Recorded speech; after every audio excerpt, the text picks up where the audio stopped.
This is Isaiah 22. A prophecy against the valley of vision. What troubles you now, that you have gone up on the roofs?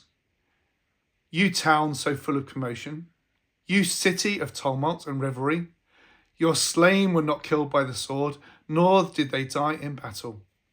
All your leaders have fled together, they have been captured without using the bow. All you who were caught were taken prisoner together, having fled while the enemy was still far away. Therefore I said, turn away from me, let me weep bitterly. Do not try to console me over the destruction of my people. The Lord, the Almighty, has a day of tumult and trampling and terror in the valley of vision, a day of battering down walls and of crying out to the mountains. Elam takes up the quiver with her charioteers and horses. Kir uncovers the shield. Your choicest valleys are full of chariots, and horsemen are posted at the city gates. The Lord stripped away all the defences of Judah, and you looked in that day to the weapons in the palace of the forests. You saw the walls of the city of David were broken down in many places. You stored up water in the lower pool.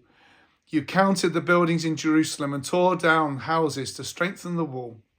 You built up a reservoir between the two walls for the water of the old pool. But you did not look to the one who made it, or have regard for the one who planned it long ago. The Lord Almighty, called you on that day to weep and wail, to tear out your hair and put on sackcloth. But see, there is joy and revelry, slaughtering of cattle and killing of sheep, eating of meat and drinking of wine. Let us eat and drink, you say, for tomorrow we die. The Lord Almighty has revealed this in my hearing.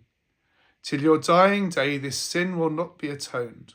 For, says the Lord Almighty, this is what the Lord Almighty says.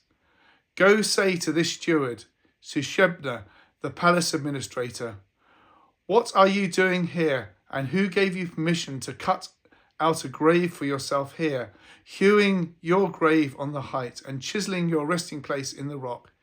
Beware, the Lord is about to take firm hold of you and hurl you away, you mighty man. He will roll you up tightly like a ball and throw you into a large country. There you will die, and there the chariots you were so proud of will become a disgrace to your master's house. I will depose you from office, and you will be ousted from your position. In that day I will summon my servant Ilkan, son of Hilkiah, and I will clothe him with your robe and fasten your sash around him with your hand, your authority, and hand your authority over to him. He will be a father to those who live in Jerusalem and to the people of Judah. I will place on his shoulder the key to the house of David. What he opens up, no one can shut, and what he shuts, no one can open. I will drive him like a peg into a firm place, and he will become a seat of honour for the house of his father. All the glory of his family will hang on him, its offspring and shoots, all its lesser vessels, from the bowls to all the jars.